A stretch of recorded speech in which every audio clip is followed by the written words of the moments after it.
Water is something a lot of us take for granted until you need it. Then it's quite the opposite. Then it's something you'll fight for, like in the Klamath Basin and the battle pitting farmers and fish. I'm committed. I've got people that are counting on me to make this happen. And tribes who have treaty rights. What's happening here with the destruction of the ecosystem is a breaking of those promises. And let's talk a little economics 101, shall we? Supply and demand. Because right now, it's looking like our vaccine supply is much higher than our demand for it. And it's closing one of Oregon's biggest vaccination sites. Here's the story. And I'm Dan Haggerty. Thanks for being with us. It's Monday. Hope your Mother's Day weekend was wonderful. It's gorgeous outside. The weather is beautiful. The weather is not wetter. Not as wet as it should be. That's what we're talking about tonight, all right? All the things that you want to say to us, do so. Let us know your critiques, the stories you want to see us cover, how you think we're covering the stuff we're doing tonight. All the information at the bottom of your screen. That's the way to get a hold of us. Use that hashtag, HeyDan. This is a story. Let's get started. And we are going to start with the big story tonight. Last month was the driest April in Portland's recorded history. The driest April we ever have known, or at least written down. We had less than a half an inch of rain for the entire month. March was dry. February was drier than normal. I mean, let's talk about April a little bit more. Not only was it dry, but it was warm as well. The National Weather Service says a lot of the snowpack across the state is gone because of it. Let's take a look at the U.S. drought monitor for Oregon. All right, almost the entire state is in some form of drought, or abnormally dry as they call it. Tonight, though, we're going to zoom in on that area. That's that dark red section in the middle of the map, and it's the Klamath Basin, where it's the worst, exceptional drought. Out there, there's simply not enough water to go around, and there hasn't been for a long time. I mean, this is really like a microcosm of how climate change is going to play out in the Western United States, to me. Out here, it's all about water. The Klamath Basin, stretching across southern Oregon and down into California, it used to be wetlands. But over the centuries, things changed. Things dried up, and they were developed into farmland. Our elders tell us that when the big trees were logged off, that it fundamentally changed the moisture level in the forest floors. So that, they would tell us in the hottest part of August, you could go in, dig down a little ways in the soil and find moisture. That's really not the case anymore. This year, with low snowpack and warm weather, there's simply not enough water in the upper Klamath Lake for everyone who needs it. The grain I'm planting here today, there's not enough water to irrigate it. I'm using what little moisture we got from a rain and snowfall that happened Sunday, one of the first in, 3 months since we've seen moisture here. We're planting into that, and we're hoping to get some grain up to help hold the soil. So I got here. Alex Schwartz is with Report for America. He's been covering the water crisis for the Herald and News in Klamath Falls. There wasn't enough snowpack this winter to counteract the extreme moisture deficit in the soils that we had. As a result, the lake's the lowest it's been in, I think, 40 or 50 years at this point. The Klamath tribes have senior water rights to the lake. The courts ruled that they get first dibs on the water to sustain endangered fish. That was a central part of our ancestors' diets forever. And as the water's dried up, the marshlands have gone away. The locust is a fraction of what it once was. But try telling that to the farmers, who think that they should be getting priority during drought. I've got people that are counting on me to make this happen. I've got a community. I got employees that are counting on me to make this happen. And we're going to go as far as we can this year with as little as we have to make it survive. This war over water is boiling up, so to speak. A tractor convoy spanned 20 miles through Klamath Falls last spring. And 2,000 crosses and American flags were planted in a field off of Highway 97. Members of the tribes say there have been some racist clashes and posts online. Basically saying that we should have, when there was battle over water, we should have done the job better and basically killed them all. And now, People's Rights Oregon, the militia group founded by Ammon Bundy, who took over the Malheur National Wildlife Refuge, says they'll get involved. We will stand with our farmers and ranchers to defend their lands and their private property rights. People say that, in the next 100 years, we're not going to fight wars over oil or gold anymore. We're going to fight wars over water. Now, lawmakers on both the state and federal level are paying attention to these water issues here in our state. Oregon Senators Wyden and Merkley, they are working on a bill right now that would provide $250 million for tribal water infrastructure projects throughout the state. Governor Brown says she's working with Congress for drought relief for everyone in the basin. And the Biden administration has formed a working group to partner with local and tribal leadership throughout the western states to try to respond to climate change and the drought we're seeing as a response to that. The thing is, this isn't a problem that just happened overnight. Okay, we have been dealing with drought like this, growing in this way for a while. Here's what OSU professor Larry O'Neill told me. So actually, the decade between 2010 and 2020, so the last 10 years, we've been in droughts, at least some form of drought within Oregon in most of those years. And, currently it's unclear when, the current kind of drought cycle will break. Even though we've gone through periods of drought and things like that, the worry is that into the future, the water supply will become more strained, and those sort of decisions will become harder, especially as the population grows and, we become, we become more sensitive to these disruptions.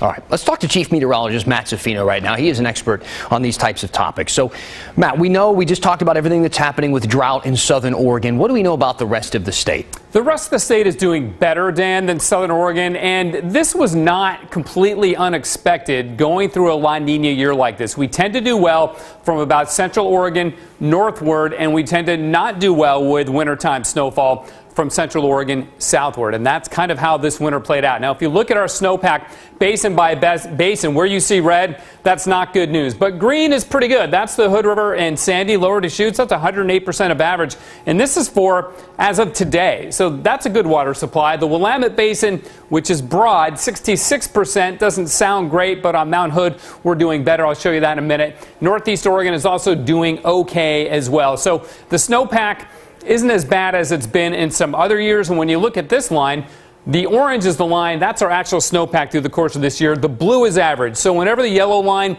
is above the blue line, that means we have more snowpack than average. When it's below, we have less. And you can see from about the middle of February onward, we've been above average. This is for Mount Hood all the way even until May 1st. We're right at about average. So yes, we saw the lower elevation snowpack melt off sooner because it's been such a dry spring. We didn't add to it all really very much at all.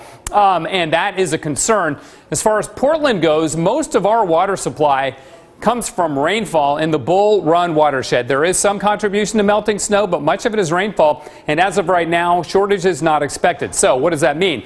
Does that mean you can just, wash your car every day and water your lawn willy-nilly? No, we should all be conservative with our water use because as we just saw from that big story, Dan, in the Klamath Basin, water is an extremely and more so precious resource throughout the West, even here in the wet part of the state west of the Cascades. So be conservative with your water use. Use it when you need it. Just don't waste it. I think that's the main message going forward for us here in Portland. Wondering about your opinion on something, because when I was in California living there for a few years, water conservation was a mandatory part of regular life, whether it's assigned times to water your lawn, or at times how many loads of laundry you should be doing, or how long your showers should be, or how many times you should flush the toilet, things like that. Is that where we're headed, do you think, or should we be headed in that direction?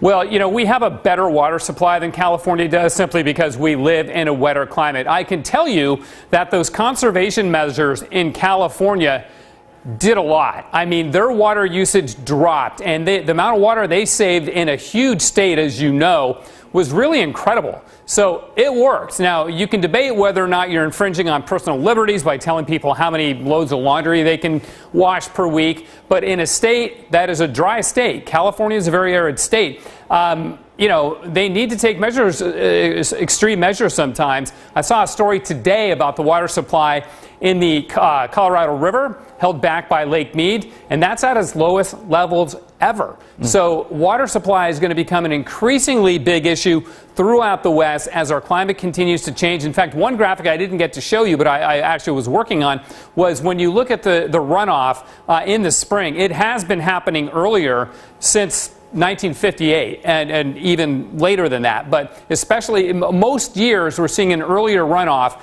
than we are seeing a later runoff. So this is likely going to be something that is going to become more of an issue we need to address, not less. Got it. Thanks for the context, Matt. As always, appreciate it. Now, let's do something we do every night here on The Story, and that's count vaccines. We got some big news tonight, all right? We just hit the 2 million mark in Oregon of people with the first dose of a vaccine. So, I mean, that's a big milestone. We're almost to 50% of the entire state. So right now we are at 48.5% of people in Oregon with at least one shot. And that's total population. That counts everybody. And in Washington, more than 3.8 million people have gotten at least their first dose. And that works out to be about 50% of the state's population. So we have crossed the 2 million mark. Washington is over 50%. Not too bad. Now, here in the Portland area, two of our largest mass vaccination sites, they just announced some big news too. They said they're closing next month. They're done. The Oregon Convention Center, they're going to shut down on June 19th. PDX at the airport, the drive-through site they have there will close June 25th. Well, I talked to Pat Doris about this and really what he thinks it means for the vaccine and the vaccination efforts overall. Okay, so Pat Doris, talk to us here for a second. We have one of the largest vaccination sites in the state closing down, and I'm getting some good news, bad news vibes from that announcement. I'll start with kind of the good news vibes, being that apparently demand is down, meaning that a lot of people have gotten the vaccine, and now we have an infrastructure in place to hopefully have it more accessible to people who might have had a difficult time finding a spot in line before. I think that's right. You know, it's almost like concert tickets. There's some people that are just rabid fans, and they're going to stand in line overnight before the very first one is sold. And so we saw that early on. And then when it came to the seniors, they were very focused because they were very much at risk. Now we're to the level where pretty much anybody can get it anytime they want. And, you know, there's things like, well, gee, I have to be at work and it's not convenient for me. So you're starting to run into some sort of barriers, and they're trying to lower those barriers more and more all the time. And so I think that's the point where we're at. There are more than 1 million people in this state who have not found themselves in a vaccine line yet. And one would think that demand should still be high with those types of numbers out there. Well, right. And I think what you're seeing is some hesitancy and some people are just saying, I am not going to get vaccinated. I met a guy at the gym the other day who told me that he believed it was all a communist conspiracy and there was no way he was going to get vaccinated. And so there are people out there that really are strongly against it. It's not just that it's been inconvenient or they're on the fence. There's no way. Mm-hmm. Hopefully that's not a very large percentage, but you know, the state used to talk about we need to reach herd immunity. We're not going to reach herd immunity. There's something like 4.2 million people in this state. 800,000 are 16 or younger. So, you know, that leaves a big number of people to get immunized. And if you're going to reach that herd immunity of 70 or 80%, you got to probably get, 98% of the eligible people. It's just not going to happen. So hopefully we'll get enough, and this will be pushed out into enough areas, doctors' offices, pharmacies, grocery stores, that kind of thing, that it'll be super easy for people. So I've given my bad news, good news kind of analysis. What do you think? What does this mean overall in the big picture? Well, it means that the state system is maturing, let's say, because before there was a limited amount of vaccine, and so it had to go to these big places and had to be like portioned out, rationed out. Now the stuff is flooding in, and we're going to have plenty. And OHA has been saying this for a while, and I think we are now to that point that anybody who wants to get a shot and is eligible is going to be able to get a shot. And we'll just see if enough trusted people can encourage other folks to get the shot to keep most of us safe. I think it is going to happen. It'll be interesting to see over the next few weeks how it happens. And then it's going to be great to see as the state starts to open up again. I know you'll be paying attention for us. Pat, thank you. Yes, I will. Thanks, Dan. Portland police are on the defense after getting a big warning from the feds over how they tracked all the summer clashes. And we know you like when we talk about solutions, so here's one that's trying to help break a cycle of violence and get people out of the criminal justice system. It gives them an opportunity to examine the harm that's been done to them and also the harm that they may have inflicted on other people. When the story continues.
Welcome back. Always go through your emails and tweets, Facebook comments, things like that during the break. Some people asking about resources to get the vaccine aside from going to these mass vaccination sites. We have some resources on our website at kgw.com, but we'll see if we can get you some more specifics and address that at the end of the show. In the meantime, I want to very simply explain a very complex story, and it's one that we have covered several times on this show. It's the relationship between the Portland Police Bureau and the Department of Justice in terms of use of force. And a question we started asking a few weeks ago: could a judge assume control of Portland's Police Bureau after the riots and clashes that we saw this summer? Now, the easy answer is yes. It's not the likely answer. I mean, it's actually very unlikely that would happen. But yes, technically it could happen, though I'm getting a little bit ahead of myself. I know I said this would be simple. Bear with me. See, on Friday, the city sent this 40-page letter to the DOJ explaining themselves after the DOJ hammered them for this summer's protests and more than 6,000 instances of use of force that they'd like to know some more about. In the 40-page response that the city sent in, the city blames the federal government for making, quote, a difficult situation worse, saying when the federal officers came to town, it inflamed the demonstrations.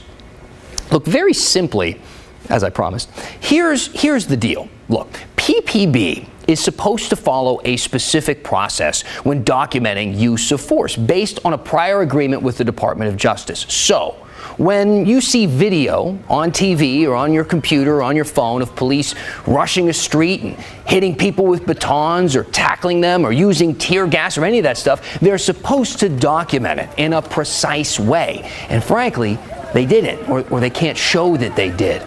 Just answer simple questions. What happened with the use of force? Who was involved? Why did it happen? And according to the DOJ, the city just didn't do that or hasn't been able to show them that they did that. They also didn't have a lot of specifics about munitions like tear gas. How much did you launch? Where did you launch them? Why did you launch them? The city hasn't said. But again, they did explain their excuse, the feds, saying, quote, as a result of the federal government's conduct, the city was placed in a much more difficult position to meet its obligations under the settlement agreement. Basically saying, look, it's kind of difficult to do paperwork when we're stretched this thin, fighting with protesters for months, nightly, without a break. And while you at home may entirely empathize with that argument, sometimes with the X's and O's in a court of law, in a contract, excuses, they can be tough to justify, even when they're dealing with something unprecedented like months of nonstop protests and riots. So what happens now? Okay, the DOJ will evaluate first this 40-page letter from the city. And if they're not satisfied with it, which is probably what's going to happen, it's very unlikely that they would be satisfied with what was sent in on Friday, then they're going to have an in-person meeting with the city, the mayor, the police chief, city attorney, those types of people. At that point, it goes to mediation, which could last months. And if they can't come to terms through mediation, then a judge could file a motion to seize control of the Bureau, and that could take months. Yes, that was the simple version, okay? If you are clamoring for more, if you need more details on that one, there's going to be a live event just for you. This Thursday at 5 o'clock, the Portland Committee of Community Engaged Policing will host a Zoom meeting with all of the parties involved, the DOJ, the police chief, the union, the city, all those people. And I'm told everyone is going to kind of explain their side. If you don't want to watch that, I understand completely, but you might still be interested, so don't worry. We'll watch it for you. Now, let's talk about some solutions. If you've been paying attention to the news, you know shootings in Portland have skyrocketed over the past year, and police say their detectives just can't keep up. So the big question is, how do we keep up? How do we not only keep up, but how do we stop this? Well, one idea is trying to keep people out of the criminal justice system to begin with, break the cycle of violence. Christelle Kumwe has a look at a program doing that in Multnomah County. HEAT, or Habilitation, Empowerment, Accountability, Therapy, is a curriculum tailored to Black men between the ages of 18 and 29 involved in and leaving the justice system. You know, HEAT is a tool and it is culturally specific, so it really speaks to these young men that we are working with. But I think a large component of it, too, is having a credible messenger deliver this curriculum. Travis Gamble, Community Justice Manager, says the 9-month program includes mentorship and counseling sessions led by someone who's walked down some of the same paths as these young men. Of course, if you're talking about me and talking about issues that I can relate to, I'm going to be more engaged. But it's not only used to engage, but it's also used to heal. Daryl Turpin created the program back in 2012 as a cognitive-based intervention to address and change beliefs and attitudes. Gives them an opportunity to examine the harm that's been done to them and also the harm that they may have inflicted on other people. He says many of the men have experienced trauma, but the curriculum also focuses on taking responsibility for their actions. So there's a piece about accountability, but there's also this piece about trying to create spaces where these young men have an opportunity to reimagine themselves. 3 men graduated this past year, but before the pandemic, the county, in partnership with Volunteers of America, had a total of 27 graduates since 2016. Your past doesn't define you. You know, you can have a different future than what people might project on you based on your past. Christelle Kumwe, KGW News. All right, we're going to close things out here pretty soon. Keep sending in your questions, your comments, maybe some concerns or critiques. That's okay. We're going to read some just after the break. But first, I bet you've seen this famous UFO photo, haven't you? Well, did you know it was taken in our state, in Oregon? We're going to dive into the KGW vault. This is maybe my favorite segment of the day. Stick around for it. We'll see you next.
Welcome back.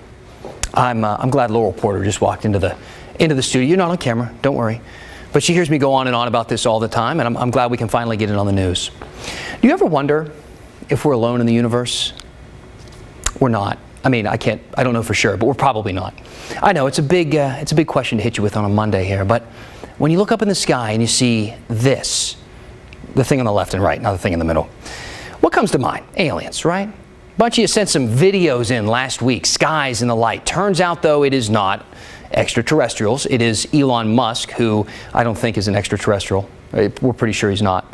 These are parts of the SpaceX Starlink satellites that get launched every so often. But, you know, we kind of got a little bit of a UFO history here in the Northwest. I mean, we're no Roswell, New Mexico or Area 51 or anything like that, but we do have some street cred, all right, or some space cred, however you want to say it. The website 24/7 Wall Street found more than 3,000 sightings in Oregon. 3,000 between 2001 and 2015. We've also got a festival, a UFO festival in McMinnville. It was canceled last year, like everything else, but it's back and it's happening this year. It was actually supposed to happen next week, but it got rescheduled for September, which will be great. It'll be fun then. And yes, there will be a UFO parade this year, so don't worry. So why? Why did they do that in McMinnville? Well, one of the reasons is one of the most famous pictures ever taken of a UFO. This one, in 1950, taken by a farming couple.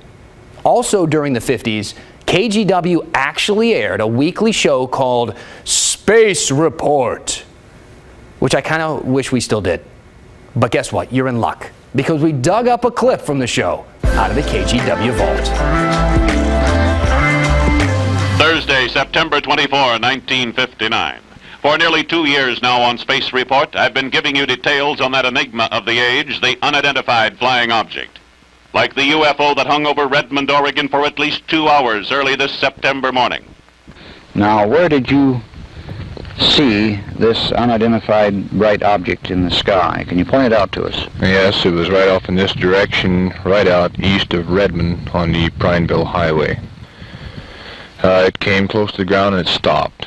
And at that time I pulled over to the side of the road and stopped the car and watched it. It had moved from where you first saw it? Yes, it had moved in this direction east towards Prineville over Powell Buttes. Space Report. Bring it back. Why haven't we not? I'm made for Space Report. I think we should bring it back. If you know anything about UFO sightings in this area, if you get some pictures, you get some weird stories to tell, I'm all ears. Let me know. Send them my way. Use the hashtag #HeyDan. So, quick thing on some of the comments we've been getting. Solve cleanup. The story team is going to team up with Solve and do a cleanup in the city. That's still happening.